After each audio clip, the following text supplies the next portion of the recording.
Who wants to say yes? We don't do that anymore. Never mind. No? We don't do that anymore. That's like a 2015 meme. Yeah, what are we back in 2015 or something?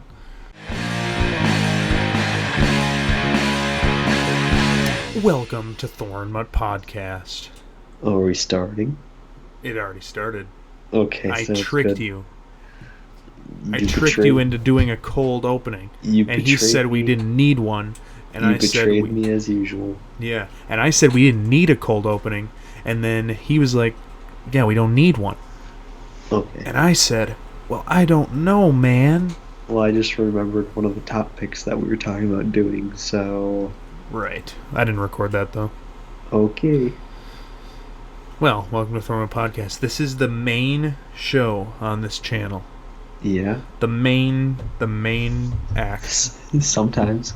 Yeah, sometimes. Yeah, you know, the Backrooms is kind of becoming the main act. Because we made... This is podcast number 18.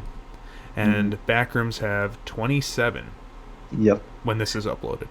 And the ThorinMutt podcast has gone on for like 5-6 years at this point. Yep. But hey, that's 4 okay. years. 4 years. Actually 5 this year, but whatever. Yeah, whatever, we're not counting. Yeah, it's not like we're counting or anything. We don't count. No, I don't even know how to count. Me neither. I learned that in college algebra. Oh, that I don't good. know how to count. That's good. If there's one thing college teaches me, it's that I don't know how to count. Yeah. Or do basic math, I guess. I agree. Or put my time correctly. Yep. Not differentiate. Splice up what I do every day. Mm-hmm. And work time on stuff. management. Yeah, that's what I meant. See, college is messing me up. I can't even say that. That's why I'm glad I took a break this semester.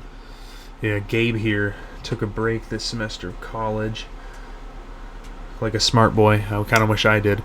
Yeah. He just works. Yeah. I wish I just worked. And does going obscure.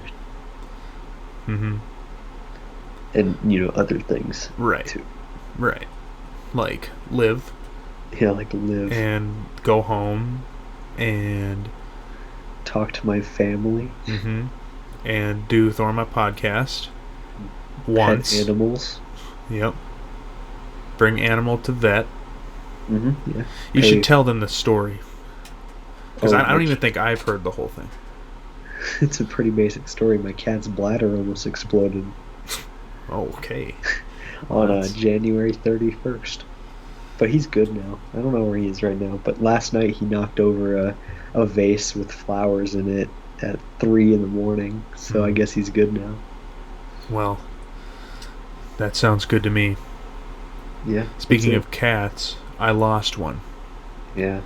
Back you lost a real one? Yep. I lost one. A real one. It was Louie, or otherwise known as Puke, according to the boys from Los Pollos Hermanos. Pretty much everybody. Yeah, they just called him Puke because he used to puke everywhere. Because he was a big boy. He was a chunky boy. Yeah. And he was sick. But we didn't know what he was sick with. And my mom was like, we're going to have to take him to the vet. And I said, all right, but you're not going to put him down, right? And she was like, well, I don't know. I said, Mom, there's no way he's going to be put down. I will buy you a new cat if you have to put him down. Yeah. And the next day comes, and we can't go in to the vet because of, the virus. So we're sitting in the car, and they took the cat in. And then they called my mom, and we're like, it's something with his heart. His heart's, like, misshapen. Okay. Because of his weight. Oh, I see. His, stomach, I guess, made his heart shaped wrong. It squished his heart. Yeah. And what he was doing was he was coughing. Uh-huh. Like crazy. Like he would just have these fits where he would just cough, and then he would, it looked like he was choking. Yeah. And sometimes it didn't look like he was going to come out of it. Because he'd just keep doing it. But as soon as he'd come out of it, he'd be, normal. Mm-hmm. So I didn't think it was that big of a deal. I could have lived with that. I think he could have lived with that. But they were like, we could send this X-ray that we took of his heart to this other place, like in the cities, or we could put him down, because it would cost more to send it to the cities, and then we'd have to get results back. That's the bad thing about veterinarians, that they're expensive. Right. And $300 later, the cat was put down. $300 to kill a cat. Yeah. In a very inhumane way. And I'm not gonna go into details of this, but my mom was very shooken by it. Like, scarred, because when they gave the cat the shot, we're convinced that they gave the cat the wrong shot, because it literally died in her arms. I see. And she saw it suffering. And I'm not even going to tell you what happened. You can probably look up videos if you want and watch a cat die. Yeah, it's awful. It's horrible. And the vet wasn't even in the room. Okay. And my mom was like yelling at them, like, you can come in now and take him, because he was dying. Yeah. And they weren't even, like, they wouldn't come in. So then she opened up the door, and there was nobody there. So she had to, like, walk out there, and it was horrible. And then 2 weeks pass, and now I got a new boy. His name is Q. If you're a fan of going obscure, you may have seen a video titled Q.avi. Yep. That is Q, my cat. The new one. Now, the second day we got him, he disappeared. And we didn't know where he went. And then Jab. When all of us came by. Yeah, and then Jabot over here came into my house for some reason. He broke in, and he was like, I want to see the cat. Yeah. And I was like, well, I can't find the cat. And then Michael Macaroni shows up. And he's like, where's the cat? And me and Jabot are like, we don't know. And then Cadone comes in, and he's like, where's the cat? And me, Michael Macaroni, and Jabot say, we don't know, Cadone. And so everybody's looking. And we're looking everywhere for this cat. And we can't find him. And we're looking outside, and like under trash cans, and under cars. Yeah. And he's nowhere to be found. Like, he just disappeared. And it was impossible. Like, it was like an impossibility that he could disappear, because there was no way he would have gotten out. Yep. So then the other cats would have figured out already. Right. And then I, in my infinite wisdom, as you know I'm super smart, right? Yeah. Yeah. In my infinite wisdom, I was like, okay, Michael Macaroni, can you take my phone? And like lean down in this little corner in my laundry room. He's a slender man. Yeah, he's like a string bean.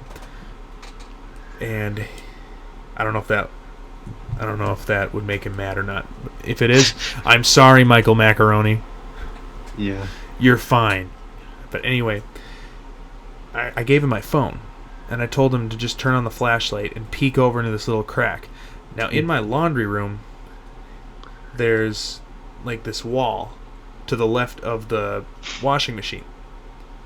But it's not a wall. It's actually the tub from the bathroom. Because if you took the tub out, there'd now be like a secret entrance into the laundry room for some reason. Yeah. And it's hollow. So I was like, maybe. I don't know how he would be able to, but maybe he's in there. So I had Macaroni put the phone in with the flashlight on and record a video so we could see. And we were about ready to give up, and all of a sudden his head just like pokes out, and everybody started like cheering in the room. It was amazing. But then in my infinite wisdom and weird mind, I decided to add Minecraft ambient noise over it. Yep. And then upload it on Going Obscure. Yep. And then it got more views in a few of the episodes. Yeah, but that's okay. Yeah, I would prefer not to, but whatever. Yeah, 557 as we speak, and episode 26, 410. Show. I guess that's whatever. But episode 22 almost has 2,000 views. Yeah, so but this is not the back room, so we don't talk about that. Yeah, so here's a topic. Okay. It goes into a topic we mentioned earlier. Not on the podcast. One second. Ugh, I'm burping up Gabe's a storm. dying. Sorry, I am dying. Jabbo's dying. So I have been playing with my old PlayStation 2 lately, and I've been replaying the Jak and Daxter video game series, Jak 1, 2, and 3. And I just beat Jak 2, and then my PS2 stopped working properly and wouldn't read discs anymore, so I can't play the third game. So I'm trying to figure out how to fix it. Such a shame. Yeah. Which brings me into what old video games did you used to play? Ah, yes. Excellent topic. Before we jump in, we forgot to say announcements for our channels. Oh, yes. More Going Obscure is coming up real soon. Yeah. This week. Yes. Or I hope. I'm going to work on it tomorrow and probably get it done. Yeah. It's not going to be long, and it might be underwhelming, but I hope at least not. It's back. It'll be back. But 11 minutes into the podcast, we are going to start talking about our announcements, which we usually do about a minute in. But whatever. Yeah, whatever. I had to talk about my cats, and yes. Yeah. For my channel, I got things planned. Things I mentioned in the last podcast 7 months ago. That video is still coming. And it's because I'm lazy, and I don't know how to finish scripts. The script I started writing in April of last year, and I still haven't finished it. Yeah, and Job here has a cameo in it. And he had his old mic when he did it, so it's super dated now. Yeah, I can re-record them. Nah, it's fine. They sound good. Oh, I see. But, yeah, I don't know. It'll be out. But another thing, actually, I'm not even going to say it, but Gabe knows what I'm talking about. It's another film. Oh, yes. Yes. Not going to go into detail about it, but it's big. Yeah. It's big. I Will Always 1, 2, 3 got 100 views now, which is awesome. Yeah. And let's just say it's connected to that in a way.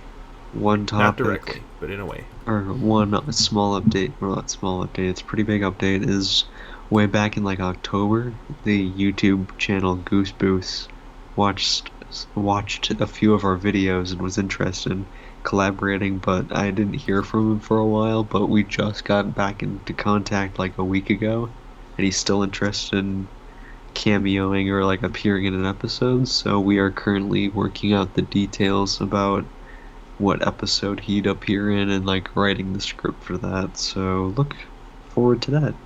Hopefully that's going to be a huge boost in views because he has like 250,000 subscribers, and that's a lot. You might say it's a goose boost. Yeah, it's a big amount compared to what we have at this moment. And the cool thing is he lives relatively close to us, so yeah, so he's in the same time zone. So yeah, that's what I was about to say. There's no time dilation that we'll have to deal with. I used to have a writing group that I was part of a few years ago, and one of the writers in the group was Australian. He was always asleep when everyone else was awake. Yeah. That sucked, so good thing for us. Yeah, it's a shame. But, you know, big things are coming. Yeah, big things. We had a guest on Going Obscure this season. Yeah. Children of the Night. Yeah, a friend of ours. Well, friend of mine, but like associate. Or you know him. I know him now, yeah. Because we did a podcast with him in October. Yeah. But yeah, he showed up in an episode, and I was thinking once the Goose Boost thing happens, he'll probably get a good boost in viewership too, because he appeared in a Going Obscure episode, and I'm sure a lot of people will be re-watching all the episodes they missed up to that point, and see him in that episode and give him a shot, so that's cool. It's got 706 views now. That's pretty good. Yeah. Remember when we first started and we'd usually get an average of 40 views an episode? Last time we podcasted. Yeah. I'm gonna confirm this. Last time we podcasted was when we had just gotten our first boost. And it was in between episodes 9 and 10 of Going Obscure. Nice. So it was right after that. So we probably didn't even have 1,000 subs yet. Yeah, definitely not. So, we've never been this popular in our life. Nope. Even in school. Yeah. Well, I was up there a little bit. Yeah. In my class, not as much as Coop. Okay. That doesn't mean anything to any of you guys, but whatever. Anyway, video that's games what's going you played on as a child. Right. Now, last time we podcasted, I think I had just uploaded a video called Smuggler's Run, a look back at my first video game. Mm-hmm. And yes, indeed, that was my first game. It was a PS2 game, and I think they did like a GTA 5 thing with it, like a year ago or two. Like a Smuggler's Run online thing. Okay. Because it's made by the same people that made the GTA and Red Dead series. Rockstar. Yep. All you kids know that. Mm-hmm. Kids that play GTA 5, you know. That's like their target demographic now. But anyway, it was like it's not a racing game, and it's not a story game. It's like an arcade game, because that's what most games were back then. Yeah. This is like a year 2000 game. So it's an arcade thing. You can like deliver cargo and try and like avoid the border patrol. Mm-hmm. Get it across the border. You can either choose like the Mexican border or the Canadian border. Either or. There's only 2 maps basically, but whatever. Now when I played it, I never did like the arcade modes, which was like there's this one called Turf War. I'm pretty sure. I said that really weird. It's whatever. Sure. Turf War, and it's like where you and a bunch of like rival gangs in your vehicles just like run into each other and try and blow them up. Yeah.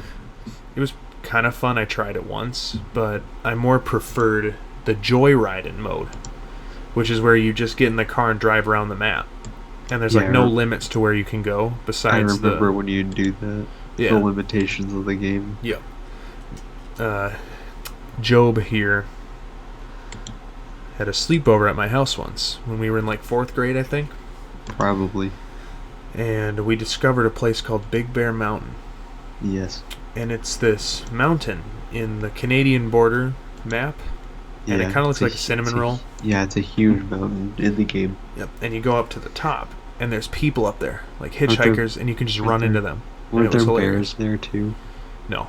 I don't know why we called it Big Bear Mountain. Pretty confident that there was at least one mountain in that game where there were bears on the top you could hit. No, they only had deer. I see. Deer and wolves. Those are the only animals in the game. I see. And then there was Long Bear Mountain. Yeah, that was a good one too. Which was impossible to get on top of, but I think I tried playing the game like a year ago again, and I actually made it on top of Long Bear Mountain. Oh wow. So I achieved what 10-year-old me couldn't do. Get on top of Long Bear Mountain. Amazing. And successfully do it. It was amazing. Unbelievable. Yeah. I, for one, a game I loved as a kid was Tony Hawk Pro Skater 4. Yeah. That was a fun game. Yeah. I had that game for the Game Boy. Game Boy Advance. We had it for PlayStation 2. Yeah, it's probably better on there. It was one of those games that, like, my dad liked too, so he'd play it with us. But he had 2 rules. He'd turn off the music and don't play as Daisy. Why? Because apparently Daisy was based off a porn actress. So Really? he didn't allow us to play as her. So we weren't allowed to play as her. But luckily for me, I had no interest because Django Fett was in the game. So I always played as Django Fett. Wait, for real? Yeah. Django Fett? Yeah, Django Fett's in the game. Because the game came out like right around Attack of the Clones. So that was what was popular. You're right. He is in the game. Yeah, so I used to play as Django all the time, but it's one of those games where you just, as a kid, you don't realize that there's boundaries, so you always try to get out of the map and like explore the world. Because for some reason, as a child, you think that the game developers literally developed the entire world, but for some reason decided not to let you go in those areas, only in like small little pockets.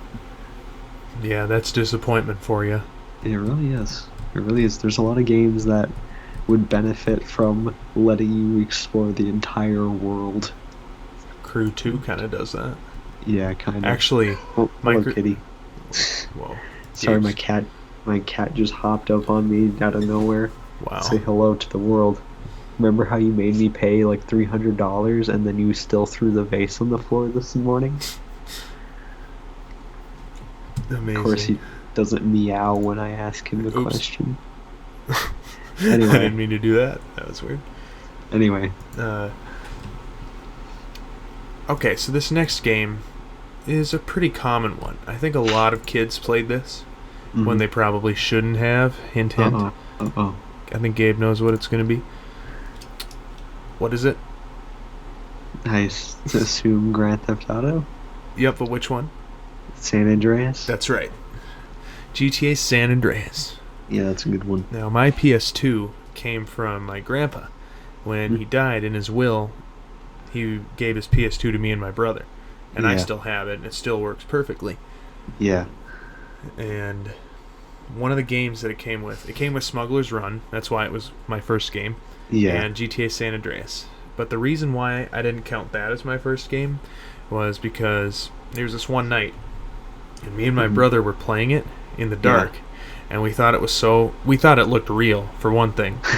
We thought it looked like real life because, you know, graphics were bad back then. Yeah. So we thought it was like real life. And we thought it was hilarious that you could beat up an old lady for some reason. Like, we thought that was just so funny. Yeah. And so my brother would just like run around looking for old ladies. And he'd beat them up. And then he'd get in the car and like I don't know. And my dad caught us. Uh-oh. And my family was very like sheltered. Yeah. If that makes sense. Like, I wasn't allowed to play M-rated games until I was like 15 or 14. Okay. No. 13. Whatever. 13. And they caught us playing it. And my dad took the disc and he cracked it in half.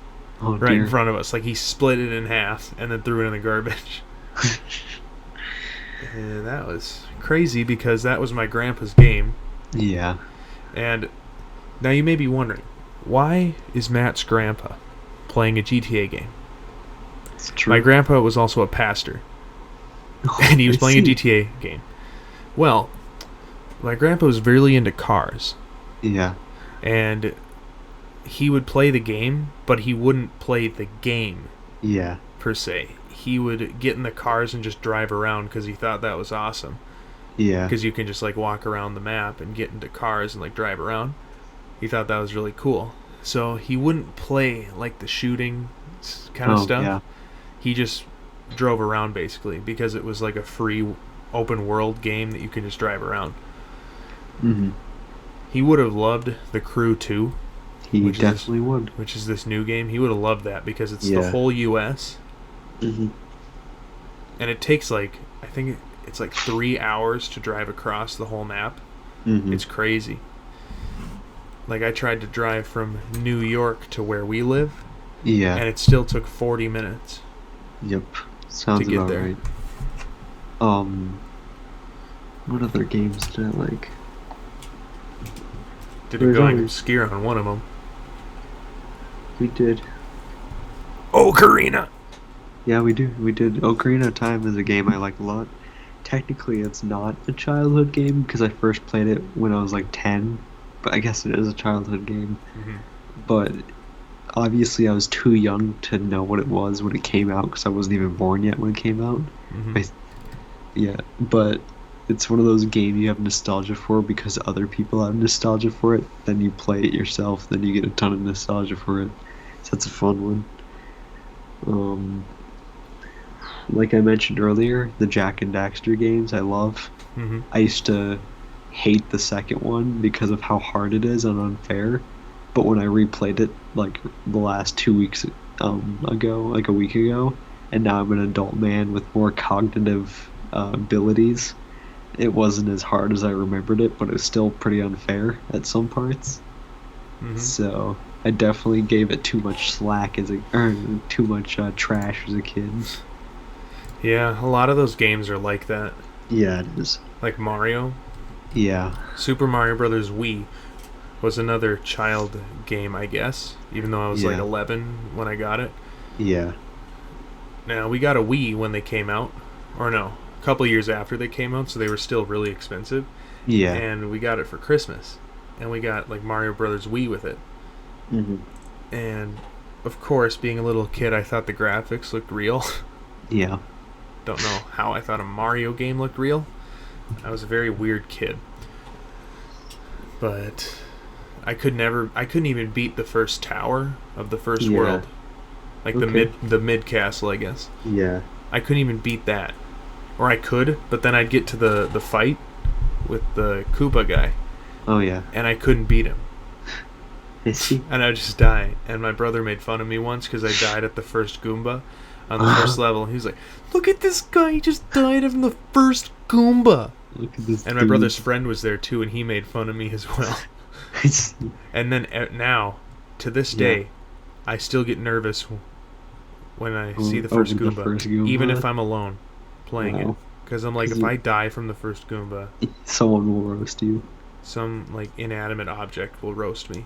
Yeah. Like the Oh. microwave will roast me. Another game that I liked as a kid was the Simpsons Hidden Run, Mm-hmm. which was like GTA Simpsons. So like Simpsons for or not Simpsons, Grand Theft Auto for like preteens. Right. But that was a game that it's one of those games that like become really unfair by the end. I don't think I ever even beaten it. I know I got to the last level, but the last level's so hard that I don't think I ever finished it. Is that the one where you have to like drive across the entire city? Yeah, with like a barrel of Yeah. nuclear waste that if you tap anything, it'll explode, and you have like 40 seconds to get to across the map. That's crazy. So you have to be perfect. Yeah. I'm sure a lot So of people have done it, but still. So I never beat it myself. Hmm. Not fair. Not fair. Yep, it really isn't. Now, when I first got a PS2, that was my first major console. My first game console, like, itself, was Yeah. a Game Boy Advance. Yeah. But I didn't have any games for it. All I had was Smuggler's Run on the PS2. Hmm. My brother just played Madden 07 Okay. on the Game Boy Advance all Yeah. the time. And I still have that Game Boy, and it's got a big scratch on the front because my brother threw it at the wall. Well, it's because he got mad because he lost a game. I see. Yeah. But I don't remember where I was going with that. That's right. Now, on the Game Boy, they had the Super Mario Advance series. I'm sure you've heard of it. Yeah, they have. And there was like a Super Mario World one. And I remember playing that on the Game Boy, and I thought it was scary. Yeah. I don't know Okay. why.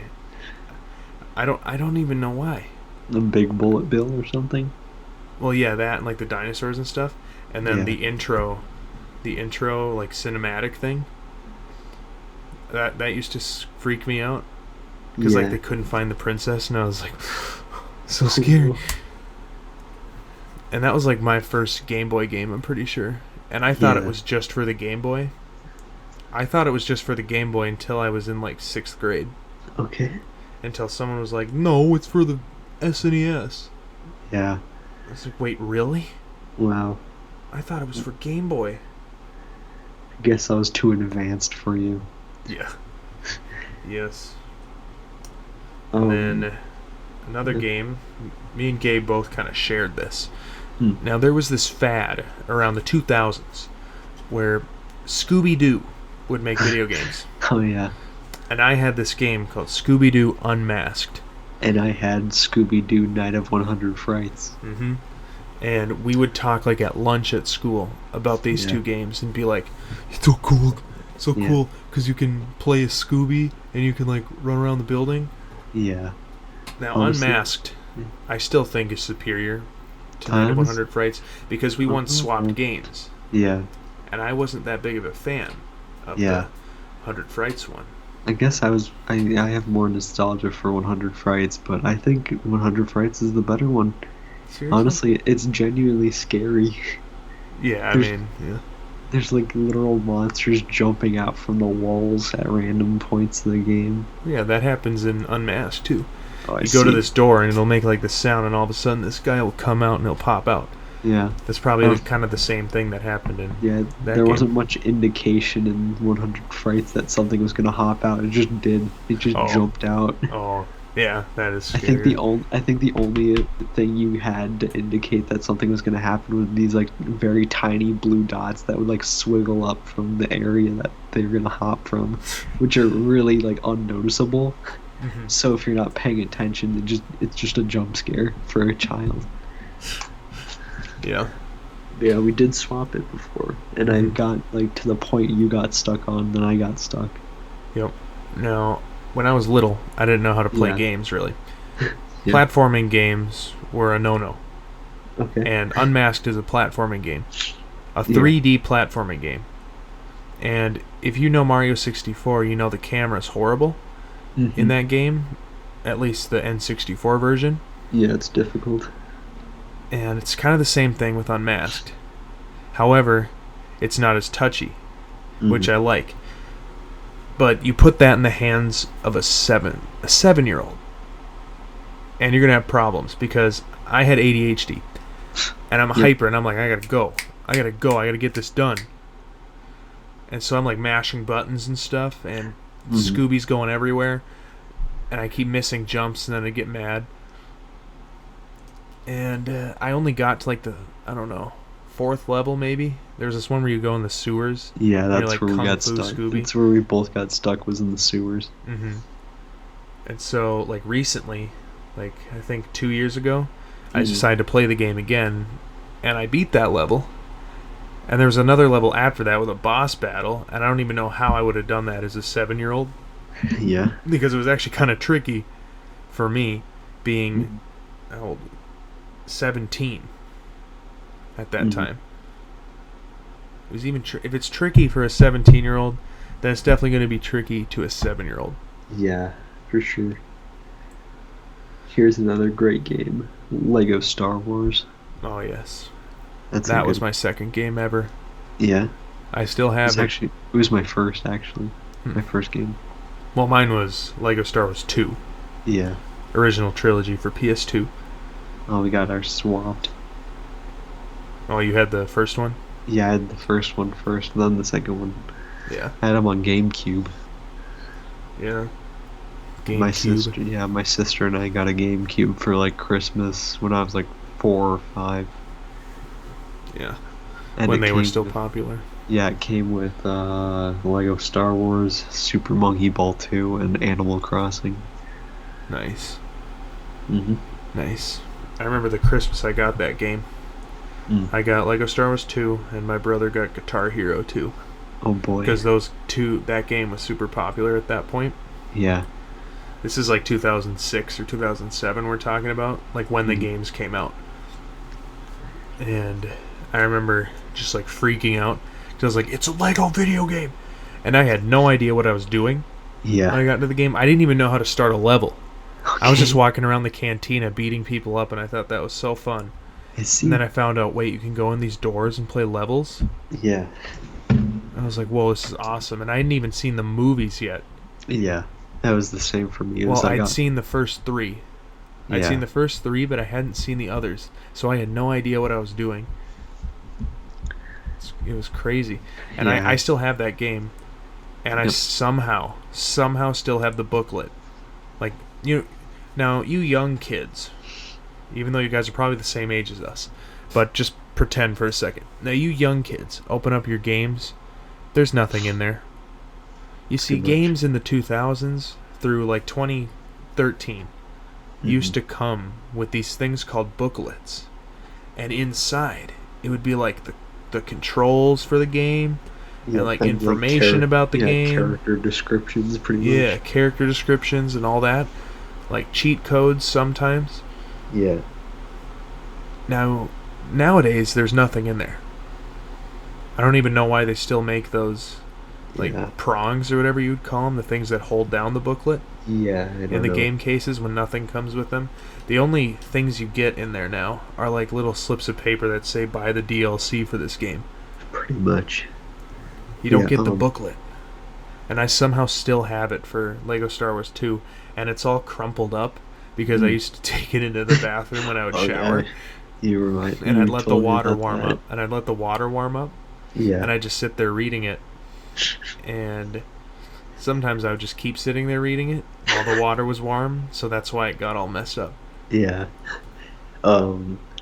With Lego Star Wars, the original, I did not see the movies yet fully. I don't think I did. But I kind of got the context clues. But, like, for example, I didn't know what the word negotiations was yet.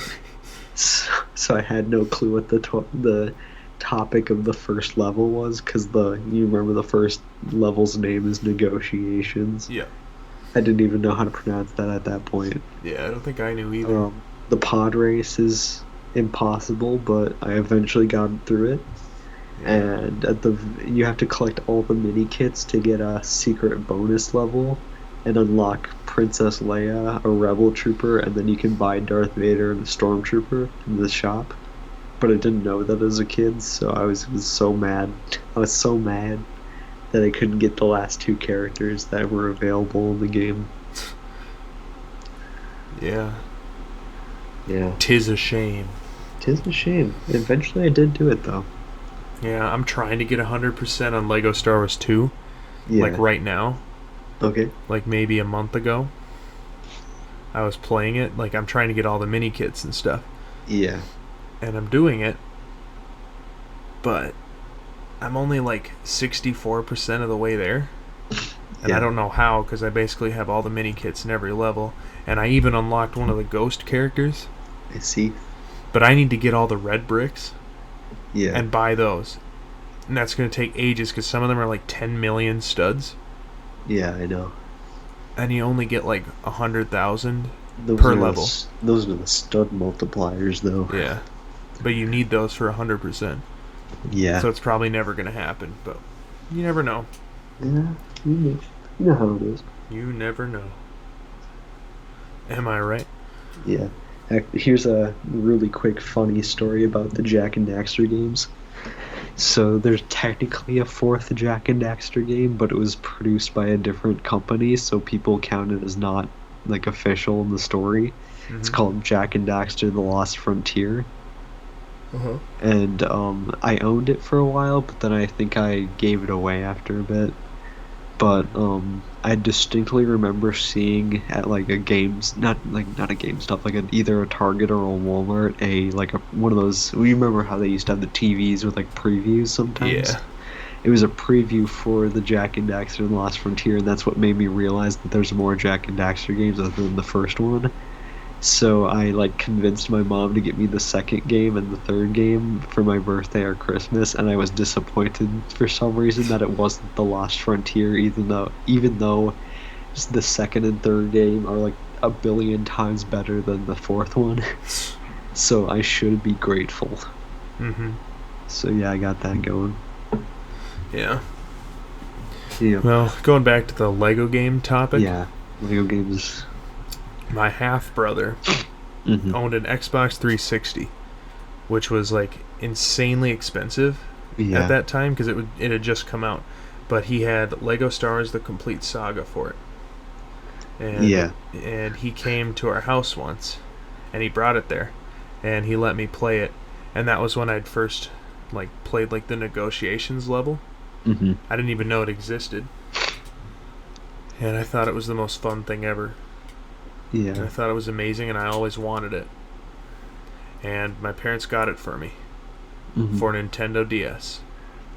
And I was so excited to play it. Because I thought it would be exactly the same. And I opened it up, and it looked like crusty. Yeah. It was super crusty and disgusting, and I was really disappointed. I agree. There's a lot of disappointments in this world. But I actually did 100% that version. Oh, that's awesome. Because it was super easy. Yeah. Because for one thing, instead of 6 levels per chapter, no, not chapter, for a movie, it's only 5 levels. Okay.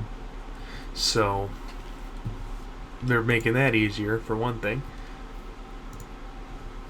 And I think you only need to get 5 mini kits per level, Or maybe it is still 10.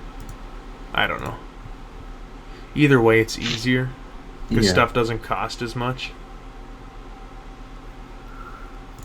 And then we can't forget the OG Battlefront 2. That's a good one. Except I didn't have that until 6th grade, so it doesn't count for me. I see. It counts for me, though. I had it all the time. Here's a fun story about Battlefront 2. I was sleeping over at my friend's house. Barely even counts as sleeping over because he was my neighbor. Right. But he was like a few years older than me anyway, so I always slept over at his house. But we were trying to take an all-nighter, and I was about to fall asleep, so he slapped me in the face and then gave me a controller, and we were playing Star Wars Battlefront 2, and it just woke me up like I drank a cup of coffee. Yeah, that game is something else. Yeah, that man just slapped me in the face and handed me a PS2 controller. He slapped you in the face? Like, to wake me up. Oh. Because I was nodding off. I think I have 2 more games. I got one more. Yeah, I'll tell my one, and then you do one. Oh, okay. And then I'll tell my final one, then we can finish the podcast. Okay. For the night. So this doesn't really count too much, but I've always been interested in Legend of Zelda, but I didn't get into it until, like I mentioned earlier, like 10 or 11. Right. But I did rent the Wind Waker, like when I was maybe 7, but I didn't play it because, or I didn't even rent it. I saw it in the movie rental place, and I was gonna choose it, and then my sister looked at it and said, "That's a baby game," and then I put it back because I was she said it was a girl game, so I put it back because I was embarrassed. It was which game? Wind Waker? Yeah, Legend of Zelda: The Wind Waker. How is that a girl's game? I think she just looked at the cover art and said that because it just looks cutesy. Yeah, I guess. So I got embarrassed and I put it back rather than playing the game and realizing that it's like the best thing ever. Was the movie rental place premiere video? Yeah, it was. Yeah. Can we talk about an homage to premiere video? We keep that for another time. Oh, okay.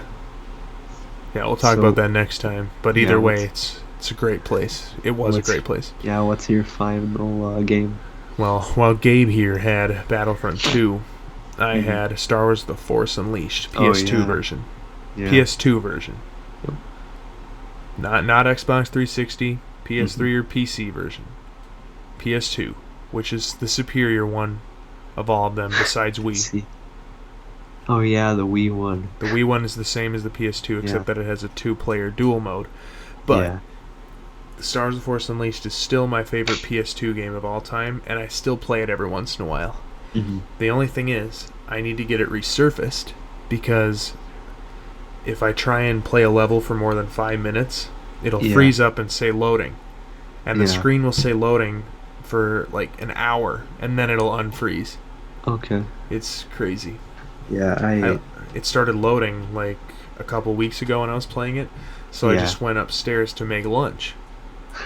And I was up there for like an hour, and I came back down and it was still loading, and then it unfroze like a minute after. Yeah. The Force Unleashed for the Wii was a game that I rented. I didn't own it myself, but I do own the PS2 version now, actually. Yeah, it's far superior than the Xbox version. Yeah. It's just better in every way. Alright, ready for my final video game? Yes. Speaking of unfair video games that I probably could never beat, for the Xbox, there was Godzilla Destroy All Monsters Melee, which is a fighting game, which is so unfair that to this day I'm not good at it. I have to still cheat to actually win a fight in that game because of how unfair the AI is. Really? It's like the AI immediately, what do you call it? Massacres reacts. You? It immediately reacts to what you're about to do. Oh. So it always wins. Pixel perfect AI. I remember as a kid I could maybe get past like 2 or 3 fights, but by the 4th one I'm done. And I haven't played it in years, but maybe I can get to like 6 fights now. but to this day, I still have to use the invincibility cheat, so I can even get past like the like the story mode. Jeez, it's how unfair it is. And I remember distinctly being so desperate that there's this one, like I used to go to Chicago a lot for like family visits, and that's a 10-hour drive. I brought the Xbox and the game with me to see if my older cousins, who were like big into video games, and they were probably like 18 or 17 at the time, so they were a decent amount older than me.